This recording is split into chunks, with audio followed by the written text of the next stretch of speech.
Hola, ¿cómo están? La idea es comenzar hoy con algunos emergentes que fueron surgiendo. Por ejemplo, la psicología y el psicoanálisis.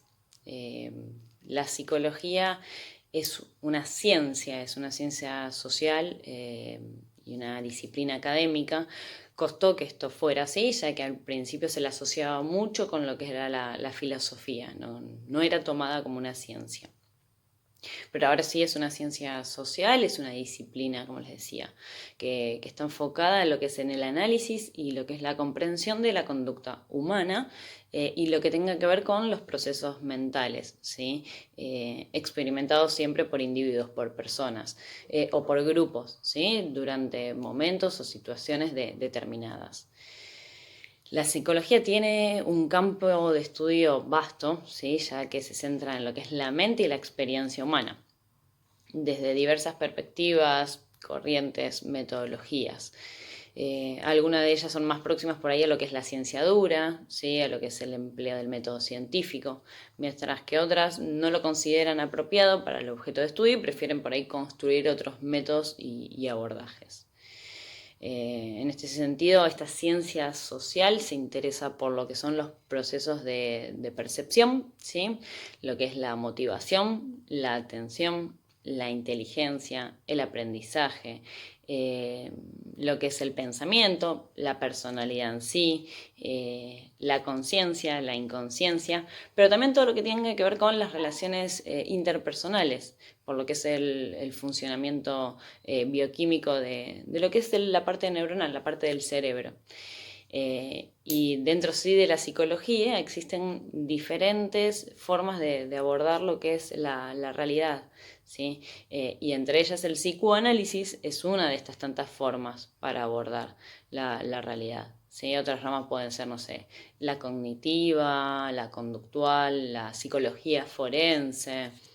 Dicho esto, retomemos en sí el psicoanálisis, tomado como un modelo teórico, ya que describe y explica lo que son los mecanismos, todo lo que tenga que ver con los procesos, los fenómenos mentales que estén implicados en la vida anímica humana, ¿sí? En las personas. También tomado como un método de análisis, como un método de investigación, donde la idea es eh, evidenciar el inconsciente, ¿sí? Estudiarlo a través de sus manifestaciones. Eh, el método de análisis e investigación en el psicoanálisis es la asociación libre, ¿sí? Todo lo que tenga que ver con la interpretación del discurso. Y la psicoterapia, ¿sí? Que es este conjunto de procesos, procedimientos y técnicas que el terapeuta utiliza en lo que es la terapia. Otro de los emergentes que aparecieron fue el término represión, ¿sí? La represión en psicología es un concepto tomado desde el psicoanálisis, ¿sí? Se refiere a lo que es el mecanismo de defensa básico del yo. La idea es oponerse de manera inconsciente a todos los contenidos y sensaciones desagradables. Es decir, a ver, es la forma primordial en el que parte de su sistema psíquico sustrae todos los contenidos penosos que podrían llegar a generar lo que es malestar, incomodidad y ansiedad. La idea es separarlo de la conciencia, ¿sí? Eh, Estos contenidos desagradables a reprimir, Freud los llama representaciones. Entre estas representaciones podemos llegar a encontrar lo que son recuerdos, ideas, imágenes o mismo hasta los deseos por ahí no aceptados, los cuales por ahí generarían placer para lo que es el sistema inconsciente, pero displacer o malestar en el yo, ¿sí? No sé, por ejemplo, lo que es la moralidad. La represión se relaciona de manera directa con lo que es la censura. En este sentido, la represión se refiere a lo que es la exclusión de todo este conjunto de representaciones que pueden estar acompañadas por afectos vividos de forma displacentera o dolorosa para la conciencia.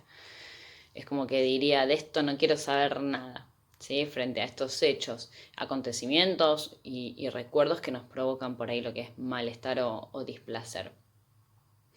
En términos generales, la represión se refiere a un mecanismo psíquico, ¿sí? Mediante el cual se excluyen de la conciencia cuestiones que son inaceptables para la persona, para el sujeto. Hay que recordar que esta exclusión de lo que causa dolor no es una solución reprimirla, ¿sí? No funciona del todo. Esta energía que está excluida siempre va a desencadenar un conflicto en el psiquismo. Lo reprimido siempre va a pugnar por salir. Y ahí aparece lo que Freud llama síntomas, ¿sí? Síntomas, que son por ahí manifestaciones. Podemos observar en los primeros casos del psicoanálisis, en lo que fue las histéricas, ¿sí? Por ahí las personas, este malestar hacían que se le paralizara un brazo y no lo podían mover y no sabían por qué, y era el síntoma. Y después por ahí en lo que fue el análisis y lo que fue el trabajo en conjunto, lo que se veía era que con ese brazo había agarrado el vaso de agua, el cual el padre había consumido antes de morir. Y esa representación dolorosa para la persona le fue totalmente reprimida. Y esa represión hizo que se le haya paralizado el brazo, lo cual aparece el síntoma, que es lo que se trabaja en terapia, con el psicoanálisis. Recordemos que Freud utiliza la palabra aparato psíquico como término para denominar a lo que es la mente humana. El aparato psíquico funciona con energía y con representaciones. Imaginemos, por ejemplo, que cumplimos años. Nos regalan la torta que tanto queríamos.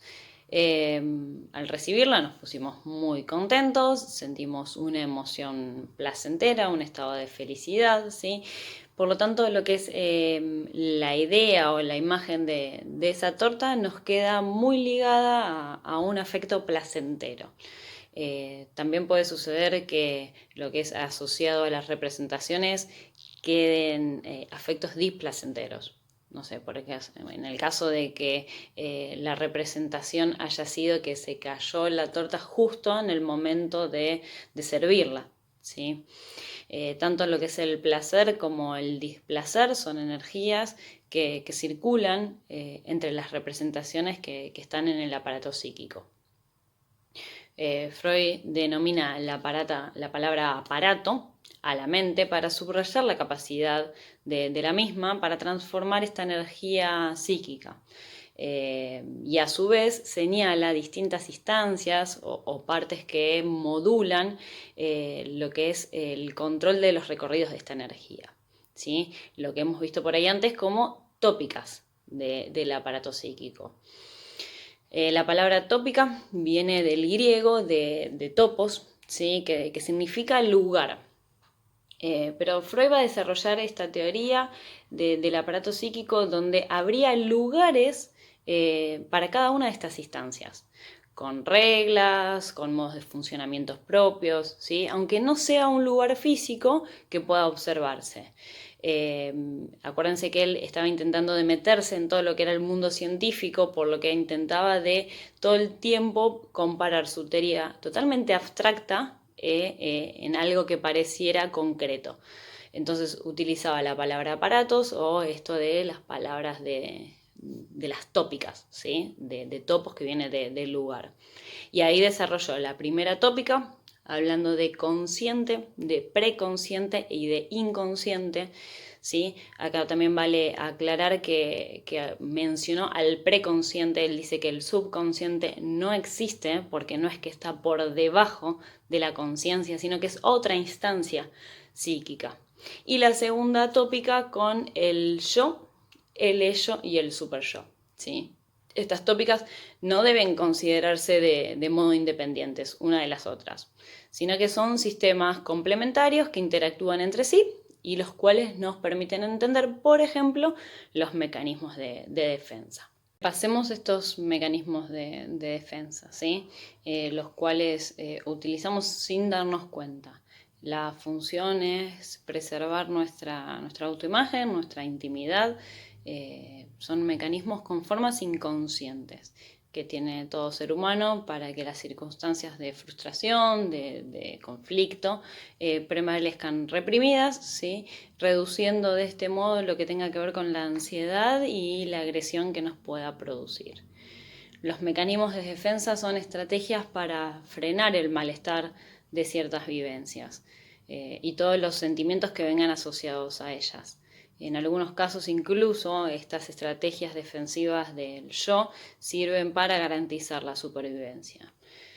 Por ejemplo, un ejemplo drástico, como un niño, no sé, de 2 o 3 años que ha perdido a la madre puede enfrentarse a sus emociones. Si ese niño no fuese capaz de interrumpir su dolor emocional mediante algún tipo de mecanismo de defensa, probablemente entraría en una situación depresiva totalmente de riesgo, ¿sí? Nuestro cerebro parece haber desarrollado diversas formas para proteger nuestro organismo de todo aquello que nos parece demasiado doloroso o inaceptable. Es como cuando dejamos de respirar cuando pasamos, no sé, por algún camión de vacas o por algún lugar donde hay un olor feo y directamente dejamos de sentir o, no sé, nos tapamos los oídos ante algún ruido fuerte, cerramos los ojos ante algún estallido, en algún destello de luz, directamente cerramos los ojos. De esta manera protegemos diversas maneras emocionales frente a lo desagradable. Como cuando, por ejemplo, no queremos reconocer algún aspecto de nosotros mismos que nos disgusta, que rompe con el autoconcepto que nos habíamos creado, directamente lo ocultamos, ¿sí? Estos mecanismos de defensa son una parte íntegra del funcionamiento psíquico, ¿sí? De todas las personas. Solo se lo considera patológico cuando se abusa de ellos o cuando son demasiado rígidos. Existen varios tipos de mecanismos de defensa, ya algunos habíamos mencionado. En los anteriores no había mencionado el contrario al proyectivo, ¿sí? Que es la identificación proyectiva, que es la introyección. ¿Sí? Que es otro de los mecanismos de defensa por cual tendemos a colocar en nosotros cosas que son de otras personas, ¿sí? Cuando nos apropiamos de algún aspecto de otra persona que lo consideramos deseable, ese aspecto, el contenido es introyectado, ¿sí? Este contenido puede ser positivo, que tenga que ver con el tema de la amabilidad, o negativo, que tenga que ver por ahí con el odio o la envidia. Lo que es la introyección vendría a ser lo opuesto a la proyección, donde proyectábamos en el otro alguno de estos aspectos. Un ejemplo de introyección por ahí en psicología sería lo que ocurre durante el maltrato psicológico, ¿sí? Donde la víctima acaba pensando que aquello que le sucede lo está provocando la misma persona de alguna manera. Retomemos dos conceptos claves en el psicoanálisis, en la obra de Freud: líbido y pulsión. Líbido es considerada sobre todo como un concepto cuantitativo, ¿sí? Que tiene que ver con el aumento, con la disminución, con la tensión y el desplazamiento, que permiten entender lo que son los procesos psicosexuales. Está orientado más a lo que es el desarrollo psicosexual. Dice Freud que líbido es la expresión tomada desde la teoría de la afectividad, ¿sí? Llamamos así a la energía que está considerada con una magnitud cuantitativa, aunque no pueda medirse en lo concreto. Las pulsiones tienen relación con todo aquello que puede designarse con la palabra amor, ¿sí? Recordemos que el significado de la palabra pulsión es el empuje, es la energía que tiene un objeto, un fin, ¿sí? Que suele ser lo sexual, o lo tanático no determinado por lo que es lo genético. Hace la distinción Freud con los animales cuando habla que los animales sí tienen instinto con un objeto y un fin determinado, pero por la propia especie. La pulsión sexual se sitúa entre lo psíquico y lo somático, ¿sí? Y la libido, en cambio, designa un aspecto psíquico. Es la energía sexual psíquica. Freud habla de dos clases de líbido, ¿sí? Está la que es la líbido objetal, que está dirigida hacia un otro, ¿sí? Y la líbido narcisista, que está dirigida hacia el yo. En todo sujeto existen estos dos tipos de líbido, pero cuando predomina lo que es la narcisista, estamos hablando de un sujeto con un narcisismo exacerbado, ¿sí? O incluso con una neurosis narcisista, que es muy común en estos tiempos. Pero cuando predomina la objetal, hablamos de un sujeto que ama con demasiada entrega o demasiada pasión. Además, Freud define la libido como la energía de la pulsión sexual, ¿sí? Destaca nuevamente este aspecto cuantitativo. El quantum de la libido, que como ya dijimos es energía psíquica, no depende de un factor genético, sino más bien de los intercambios amorosos que se dan en la primera infancia, ¿sí? Desde lo que es la seducción y la estimulación con la madre y padre. Entre paréntesis, Freud cuando habla de padre y madre habla de función, ¿sí? No hace referencia a lo que es la madre y el padre genéticamente, sino la función materna y la función paterna, ¿sí? En lo que dice que, bueno, que a más estimulación temprana, más líbido tendrá disponible el niño y de ese modo más motor para la vida, ¿sí? Lo mismo ocurre por ahí con el amor de la madre, ¿sí? A más amor, más libido tendrá el niño o la niña, por lo tanto, más energía para volcarse a lo social, ¿sí? Ya sea por vía de sublimación o a lo sexual o al mundo exterior. De este modo, vemos que las primeras vivencias infantiles pueden marcar desde muy tempranamente la cantidad de energía de la que dependerá el sujeto, ¿sí? Freud definió entonces como líbido aquella energía que procede de las pulsiones, ¿sí? Y repercute en nuestra conducta diaria, ¿sí? Dirigiéndola. Y hasta en todo esto diferenció dos tipos de pulsiones: la pulsión de vida y la pulsión de muerte, ¿sí? En la pulsión de vida hace referencia a todos aquellos impulsos que tienen que ver con los afectos, con las emociones, aquellas que nos invitan por ahí a enamorarnos, ¿sí? A reproducirnos, a conectar con las demás personas. Freud decía que esto podía asociarse a lo que él definió como ello o al yo. Dos términos que ya estuvimos evaluando. Y por otra parte tenemos la pulsión de muerte, entendida como aquella, más que todo, que supone algún tipo de desgaste, ¿sí? Para lo que es la vida. Se opone totalmente a lo que es la pulsión de vida. Aquí nos encontramos con aquellas personas, con aquellos patrones por ahí de repetición que nos invitan a tropezarnos con la misma piedra. Esto quedaría por ahí caracterizado, por ejemplo, cuando nos enamoramos del mismo tipo de personas que nos terminan haciendo daño. Cuando vamos eligiendo por la vida factores que nos terminan haciendo algún daño, algún mal. Esto vendría a ser por ahí la pulsión de muerte. Seguimos con psicoanálisis, en este caso con Freud. Habíamos dicho que uno de sus pilares principales era la sexualidad, en el caso del desarrollo psicosexual de la persona. Freud entendía la sexualidad humana como una de las principales vertientes de la vida vital, ¿sí? Que mueve todo lo que es el comportamiento humano. Esta energía, esta libido, que es la fuente de los impulsos que hacen que tendamos a ciertos objetivos por ahí, no sé, a corto plazo, que obligan a otras instancias de nuestra psique a reprimir tendencias que para no ponernos en peligro, que entran en conflicto con el entorno en el que vivimos, ¿sí? La primera característica por ahí que observamos de la teoría psicosexual de Freud se apoya en las funciones vitales, ¿sí? En la naturaleza autoerótica, ¿sí? Sus fines y las fuentes que constituyen las zonas erógenas son múltiples, ¿sí? Y el objetivo es la satisfacción, que es contingente y variable. Para hablar de sexualidad es necesario que retomemos nuevamente la noción de pulsión, ¿sí? La pulsión nos aparece como un concepto que está entre lo anímico y lo somático, ¿sí? Es un concepto fronterizo. Se contrapone, por ejemplo, a lo que es el estímulo, dado que este es producido por excitaciones que vienen del exterior.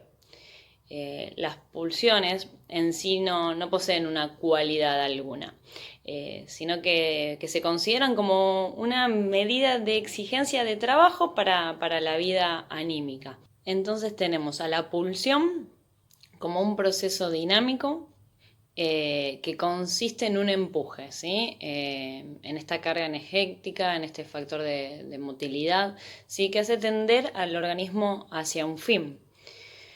Una pulsión tiene su fuente, ¿sí? Que es una excitación corporal, un estado de tensión, ¿sí? Su fin es suprimir todo este estado de tensión, ¿sí? Esta supresión guarda relación con un principio que regula el aparato psíquico, ¿sí? Que es el de constancia, el de equilibrio. Que este procura mantener en nuestro psiquismo un monto de excitación lo más bajo posible o lo más constante posible, ¿sí? Para ello tiende a dispensar la energía ya contenida y liberarse de cualquier estímulo que pueda llevar a un incremento de la excitación, ¿sí? Y por lo tanto el gasto de energía que conlleva a dar la respuesta. Por otra parte, Freud diferencia las pulsiones del agente psíquico de las mismas, ¿sí? Establece que en ellas no puede acceder jamás a la conciencia, ¿sí? En el plano inconsciente, lo que aparece de la pulsión es la representación de su representante, ¿sí? En sus palabras. Tampoco en el interior de lo inconsciente, la pulsión puede estar representada, sino por la representación, ¿sí? La pulsión no se adhiere a si una pulsión no se adheriera a lo que es la representación, ni saliera a la luz como un estado afectivo, nada podríamos saber de ella, ¿sí? No podemos aludir sino a una moción pulsionar cuya agencia representación es inconsciente, ¿sí? Si no, no la veríamos. Esto es muy abstracto, ¿sí? La pulsión entonces vendría a ser la fuerza constante que proviene del cuerpo, ¿sí? De la cual tomamos conocimiento gracias al estado afectivo de la misma, ¿sí? Freud define a la pulsión con 4 conceptos, ¿sí? Que ya lo habíamos visto, pero los vuelvo a mencionar para que quede el refuerzo, que esto es el esfuerzo, la meta, ¿sí? El objeto y la fuente. El esfuerzo de una pulsión es la cantidad de fuerza de trabajo motor que la misma reclama, ¿sí? La meta es la satisfacción, ¿sí? A la que se llega únicamente por la cancelación del estímulo pulsionar. A veces puede pasar que sea siempre la misma, ¿sí? Los modos, a ellas sí son variables, pero la meta siempre es la satisfacción, ¿sí? Después lo que es el objeto de la pulsión es el medio por el cual alcanzamos la meta, ¿sí? Se caracteriza como contingente. Puede provenir tanto del exterior como del propio cuerpo, ¿sí? La pulsión puede cambiar de vías innumerables veces, ¿sí? Incluso un objeto puede satisfacer para diferentes pulsiones, ¿sí? También en relación al objeto puede producirse una fijación, ¿sí? Cuando ésta por ahí se enlaza profundamente con él, que no suele ser lo que decía Freud lo más sano, lo más que se fije, sino que la idea es que pueda ser variable. Y la fuente es aquel proceso somático interior a un órgano o a una parte del cuerpo, ¿sí? Cuyo estímulo es representado en la vida anímica por la pulsión, ¿sí? La fuente de la pulsión es fundamental a nivel somático, mientras que a nivel psíquico lo que da a conocer a la pulsión es su meta. Asimismo, las pulsiones sexuales infantiles son parciales, ¿sí? Esto es que las pulsiones buscan placer cada una por sí sola, completamente desligadas unas de las otras. El desarrollo sexual infantil culmina con la vida sexual del adulto, ¿sí? Momento en el que pasa a servir a la función de la reproducción. Para ello, las pulsiones parciales deben dirigirse hacia una única meta, ¿sí? Que prima a partir de la pubertad, que es la genital. Se produce en buscar el logro de la meta sexual, ¿sí? Que ya no es tanto en el propio cuerpo, sino en un objeto ajeno. De lo planteado hasta acá, parece importante resaltar en la historia de Freud y su teoría psicoanalítica que se ocuparon de la sexualidad más allá de lo que es la biología. ¿Sí? Mismo para Freud la sexualidad se manifiesta desde el principio de la vida y es clave para interpretar el psiquismo y la subjetividad tanto masculina como femenina. Lo novedoso, si se quiere por ahí, y revolucionario también de esa época, es que la sexualidad no se homologa, como hasta ese entonces, únicamente a la genitalidad, sino su concepción en una disposición perverso polimórfica, ¿sí? Donde se establece necesario recorrer todo el trayecto en estas fases que están predeterminadas, ¿sí? Hacia lo que es toda la configuración de la vida sexual adulta. El mismo sufre diversas inflexiones en el recorrido personal de cada sujeto, siendo dichas inflexiones las que marcan las futuras prácticas sexuales, ¿sí? Las que pueden llevar a su vez el advenimiento de los síntomas y de cuyo tratamiento se ocupa el psicoanálisis. Freud habla de etapas en el desarrollo psicosexual, ¿sí? Por ejemplo, la etapa oral, que dice que está ubicada en los primeros 15 meses de vida aproximados del bebé, donde Freud relacionaba la satisfacción de la libido directamente con la boca, ¿sí? En esta etapa el bebé se relaciona principalmente con el entorno a través de la boca, obteniendo así el placer, ¿sí? Tiene sus orígenes en el periodo de lactancia. En ese inicio de la zona erógena rectora son directamente los labios, ¿sí? Donde en el acto de mamar, los estímulos del pasaje de la leche, de lo que es la alimentación, le genera una satisfacción de placer, ¿sí? Durante este periodo el bebé aprende a amar a aquellos que lo cuidan, ¿sí? Los que vienen a satisfacer sus necesidades. El vínculo con ellos no es asexual, ¿sí? Sino que la persona que cuida al niño representa para él, ¿sí? Una fuente de excitación, de una excitación sexual por medio de las zonas erógenas. La satisfacción sexual está en sus inicios ligada totalmente con lo que es la nutrición. Dado que las pulsiones sexuales que apuntalan o apoyan en esta etapa son las de autoconservación, ¿sí? El objeto que sacia la necesidad de alimento del sujeto es el mismo de la actividad sexual. Freud sostenía que el fin de una etapa daba comienzo inmediatamente a otra, por lo que la etapa anal él la menciona entre los 15 meses de vida y los 3 años, ¿sí? En esta etapa el bebé comienza a aprender el control de esfínteres. Es la segunda fase del desarrollo sexual. El niño pasa a percibir placer por medio de las funciones excretoras, ¿sí? Lo que es la micción y la defecación.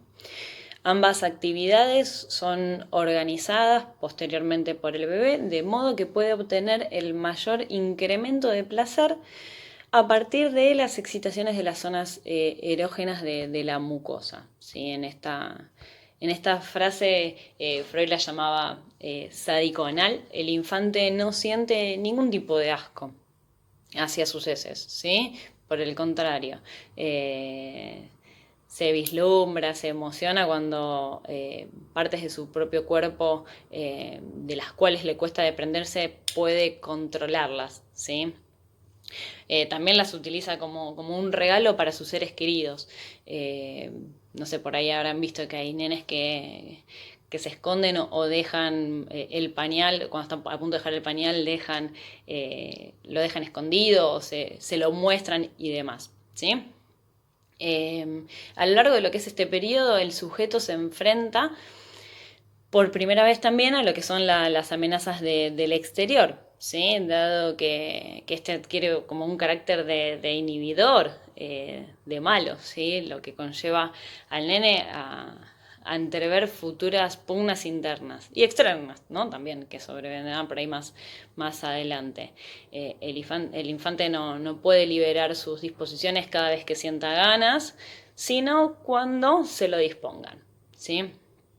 Para que renuncie a dichas fuentes de placer que le expresa, todo lo vinculado con las funciones excretoras, debe guardar reserva respecto a ellas, ¿sí? En esta etapa, por primera vez debe renunciar a ciertos placeres y acotarse a ciertos mandatos sociales, ¿sí? Tiene que hacer este aprendizaje. Freud lo que decía es que si este aprendizaje se hace de forma gradual y comprensiva, no tendría que haber ningún problema en el desarrollo del yo. Pero por si era el contrario, la educación era demasiado exigente o al revés, demasiado permisiva, podía derivar en una personalidad muy disciplinaria o rígida, ¿sí? O por el contrario, muy desorganizada y muy pasiva. La tercera etapa es la etapa fálica, comprendida entre los 3 y los 6 años de edad. En este periodo el infante comienza con el descubrimiento de su propio cuerpo, ¿sí? Y con ello a lo que es el descubrimiento de los genitales. La curiosidad individual se empieza a ver entrelazada con la curiosidad también por los otros cuerpos, ¿sí? La madre, el padre, hermanos, y empiezan a notar ciertas diferencias, empiezan a encontrar ciertas similitudes, ¿sí? Los órganos que despiertan particularidad de atención en el niño son los genitales, y Freud dice que los genitales masculinos, ¿sí? En un primer momento, el niño no distingue con claridad la diferencia anatómica entre los sexos, ¿sí? Por lo cual el varón suele atribuir tanto al hombre como a la mujer la presencia de un pene. De hecho, considera que todos los seres vivos poseen un miembro igual al suyo, ¿sí? Sin embargo, más adelante puede, si no, descubrir que una niña, ya sea su hermanita, su compañera de juego, que tiene algo diferente, ¿sí? Que los genitales no son iguales a los suyos, ¿sí? Con esta constatación, lo que hace el niño es pensar que vio un pene, pero más chiquito, ¿sí? Que no tardará en crecer. Lo relaciona con los de él, pero como que en algún momento por ahí es diferencia únicamente de tamaño, ¿sí? A veces hay otras creencias que pueden ser que hay personas como despreciables del sexo femenino que carecen de este pene, ¿sí? Personas que no lo poseyeron, ¿sí? Pero, o que lo tuvieron, pero que luego sí fueron castigadas con una extirpación del miembro por estimularlo demasiado, ¿sí? Esto a veces lo lleva al nene a sentir cierto temor, ¿sí? Por su propio miembro. El miedo a que sea castrado, ¿sí? Al que sea sustraído. Obviamente que les aparece mucho terror por la importancia que en este periodo le otorga, ¿sí? Este temor coincide con las amenazas que por ahí la persona recibió por parte de los adultos, ¿sí? Que se encargaron de cuidarlos. Es decir, no sé, que si continuaba estimulando su pene, este sería quitado, ¿sí? Con un reto de no lo hagas más o esto no se hace. Ese reto, esa imposición de afuera es lo que le da el miedo al nene a que se lo saquen directamente. En la nena, el clítoris vendría a cumplir la misma función del pene, ¿sí? tanto físico, que posee esta particularidad de excitación, que llegan a la satisfacción autoerótica a través del clítoris, pero la nena, al igual que el varón, también parece no tener idea de la existencia de la vagina, ¿sí? Cree que su clítoris es como si fuese el pene del varón, más pequeño, pero que en algún momento le va a crecer, pero que es de la misma importancia, ¿sí? Ante la constatación de dicha diferencia anatómica entre los sexos, el niño suele sentir una angustia frente a la amenaza de ser castrado, ¿sí? Mientras que en la niña representa un deseo de tener aquello que no posee o que le fue quitado, ¿sí? En este último refrán de Freud lo llama la envidia por el pene, ¿sí? Es importante explicar que ambas reacciones ocurridas en la vida de los infantes, tanto como la falta como la amenaza del órgano, tiene que ver con lo que Freud llama complejo de castración. ¿Sí? Ocurre en esta fase, con la diferencia anatómica de los niños. En esta fase, en la fálica, ocurre el fenómeno que Freud describe como central del periodo sexual de la primera infancia, ¿sí? Que es el complejo de Edipo, ¿sí? Por otro lado, sugiere que cuando las niñas descubren que no tienen pene, desarrollan una envidia, ¿sí? La envidia del pene, y un resentimiento hacia sus madres, ¿sí? Por enviarlas a este mundo insuficientemente equipadas, ¿sí? Con el tiempo este resentimiento da paso a lo que es la identificación con su madre y el proceso de internalización de lo que son los atributos y características de su progenitor del mismo sexo. Este complejo se basa en la toma de conciencia, ¿sí? de uno mismo y en la necesidad de posesión de otro. Freud diferenciaba, por ejemplo, en el caso de niño, la actitud psicológica era poseer a la madre, por lo que el padre se convertía ya en su rival. Mientras que por ahí lo que es en el caso de las niñas, el deseo de posesión era el padre, convirtiendo a la madre en enemiga.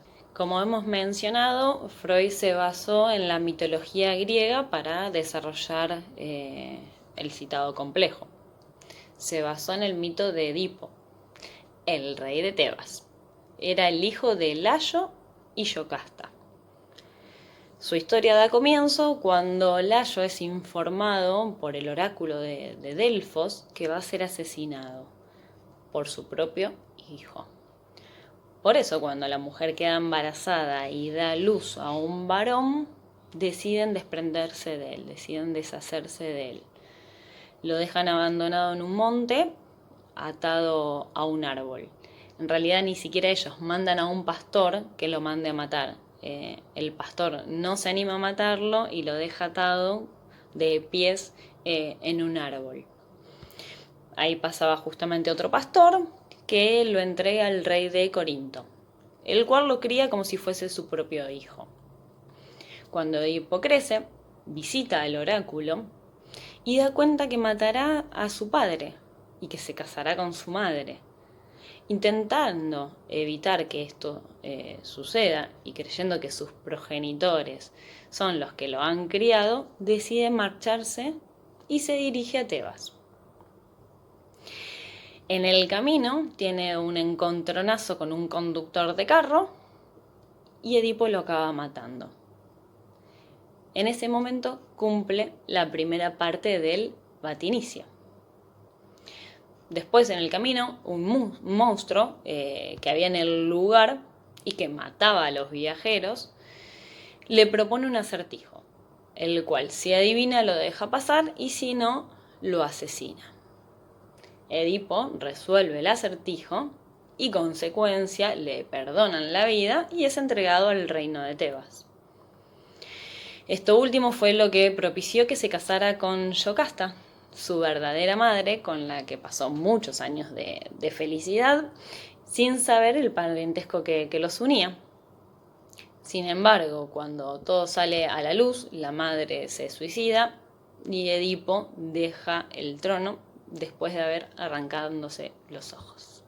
Freud destacaba el complejo de Edipo como complejo nodular de las neurosis, que vuelve a repetirse con virulencia después de la pubertad y en la adolescencia.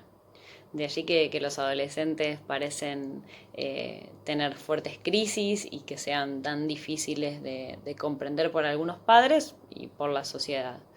Las fijaciones al Edipo traen síntomas, ¿sí? que se curan en psicoanálisis o en terapia.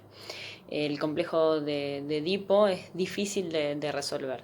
Siempre va a dejar alguna huella, algún trastorno pendiente, porque de por sí la sexualidad es traumática, sobre todo por el trauma del descubrimiento de la diferencia sexual.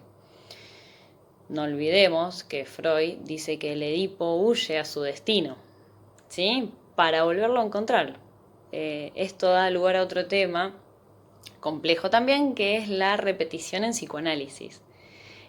Donde solemos repetir en nuestras elecciones de objeto de adultos los que fueron objetos edípicos. De allí los problemas que suelen a veces presentar las parejas. Entonces, la fantasía, consciente o inconsciente, que acompaña el quehacer fálico, es decir, las prácticas masturbatorias, que son rechazadas por los adultos, ya sea explicitadas o no por ellos, ¿sí? Igualmente el niño siente la amenaza de castración, teme perder sus genitales si su actividad onanista perdura, debiendo renunciar a ella, como así también a sus deseos incestuosos, ¿sí? A resignar a su madre como objeto sexual. Y con ello lo lleva a superar lo que es el complejo de Edipo. El peligro de perder sus genitales se fortalece con la observación de la falta de pene en la mujer, representándola como ya castrada. Cuando esta situación se le hace evidente, le provoca tal impresión al niño que elige salvaguardar sus genitales como parte tan preciada de su cuerpo. Y a partir de allí el complejo de castración y lo que es el sepultamiento del complejo de Edipo, el niño ingresa a la fase de latencia. La etapa de latencia se desarrolla entre los 6 años y la pubertad. Este periodo está desarrollado con lo que es la consolidación de lo adquirido en las etapas anteriores y la integración de la constitución del yo. Este proceso sucede en el inconsciente, ¿sí? Ya que los impulsos de las 3 etapas anteriores quedan bloqueados. En este periodo el individuo busca placer en una forma social, ¿sí? Con una mayor integración posible en lo que tenga que ver con las relaciones sociales, con lo que tenga que ver en relación a la adquisición del conocimiento. En este periodo deviene una interrupción del desarrollo libidinal.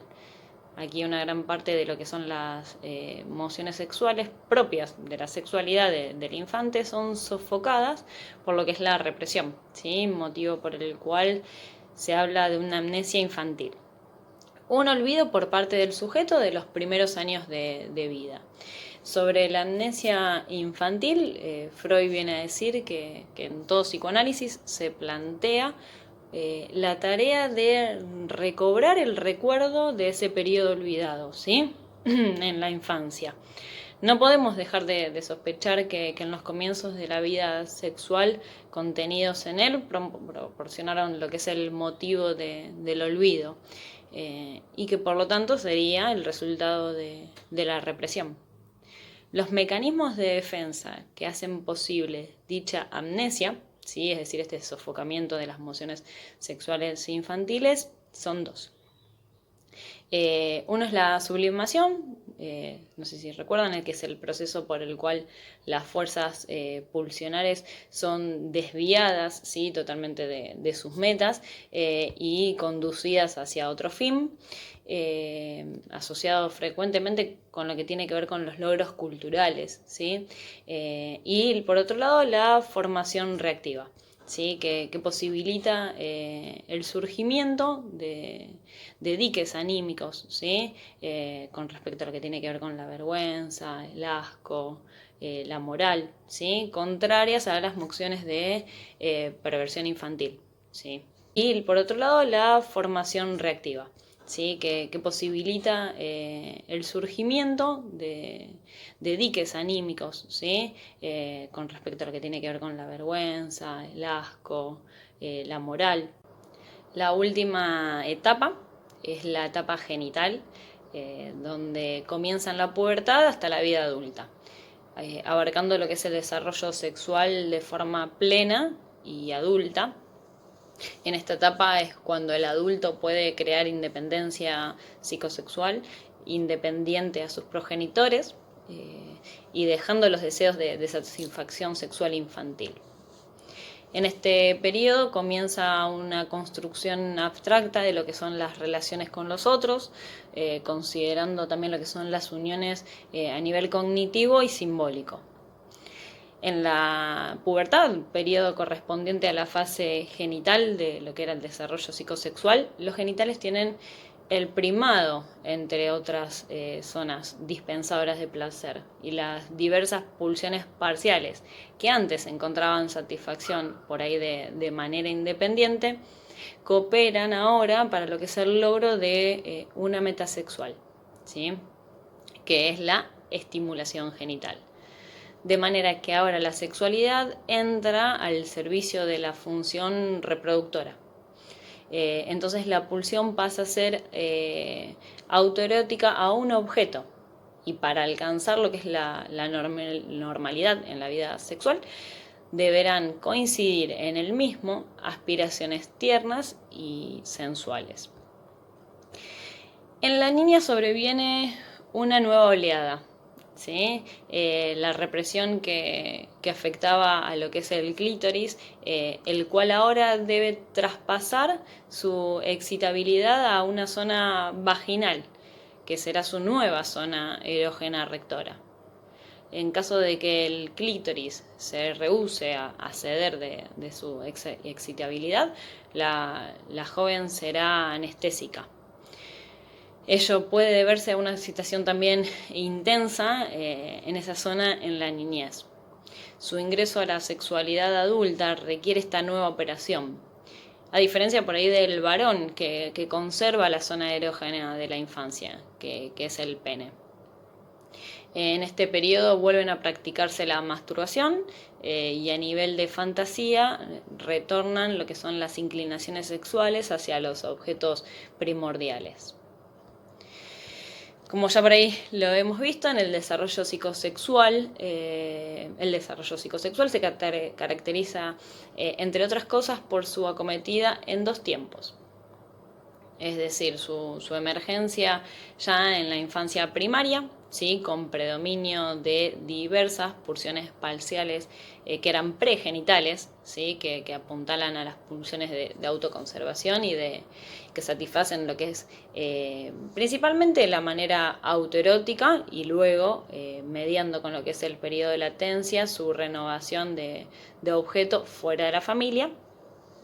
Sin embargo, aunque no todos los individuos pasan por estas fases de desarrollo psicosexual, ni su duración ni manifestaciones son de carácter universal, tampoco el paso de una a la otra significa la sustitución de la anterior, sino más bien la coexistencia con la primacía de las zonas erógenas, ¿sí? Y todas las pulsiones parciales que fueron implicadas en cada etapa en particular.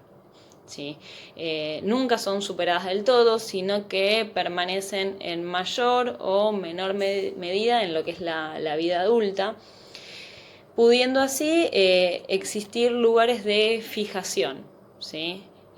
A los cuales la libido se inclinará a retroceder mediante lo que es el mecanismo de regresión. Según Freud, todos tenemos un comportamiento de placer con nuestro propio cuerpo, parecido al que se le daba normalmente al objeto sexual. Dice que todas las personas por naturaleza tenemos algo de narcisismo, el cual es considerado normal hasta cierto punto. Sin embargo, cuando esta dosis de narcisismo es exagerada, se considera patológico. Les comento un poquito de lo que es el mito de Narciso, ya que Freud basaba muchas de sus teorías en los mitos. Narciso era un joven mortal de belleza sin igual, del cual se enamoraban todas las jóvenes, entre ellas la ninfa llamada Eco, entre paréntesis. Eco era la ninfa de las montañas, que poseía una voz tan dulce y tan hermosa que puso celosa a la esposa de Zeus, la diosa Hera, quien temiendo que el rey de todos los dioses pudiese enamorarse de Eco por esa hermosa voz, la dejó muda y la condenó a repetir la última palabra que dijera cualquier persona. Solo de esa forma podía escucharse su voz. Por esta razón, no podía hacerle saber a Narciso que estaba enamorada de él. Hasta que un día se atrevió, lo encontró por los bosques y se mostró. Ella fue rechazada por Narciso y ante tal desprecio, la ninfa Eco se retiró.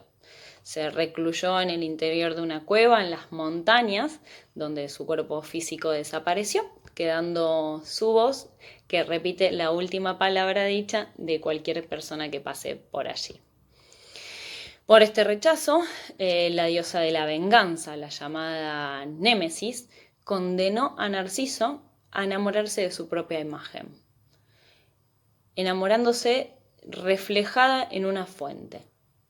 ¿Sí? Narciso, no pudiendo evitar contemplarse a sí mismo, que lo hacía todo el tiempo, reflejándose en los lagos, en las fuentes de agua, hasta que un día estaba tan embelesado con esta contemplación que se cayó dentro de una fuente y murió ahogado.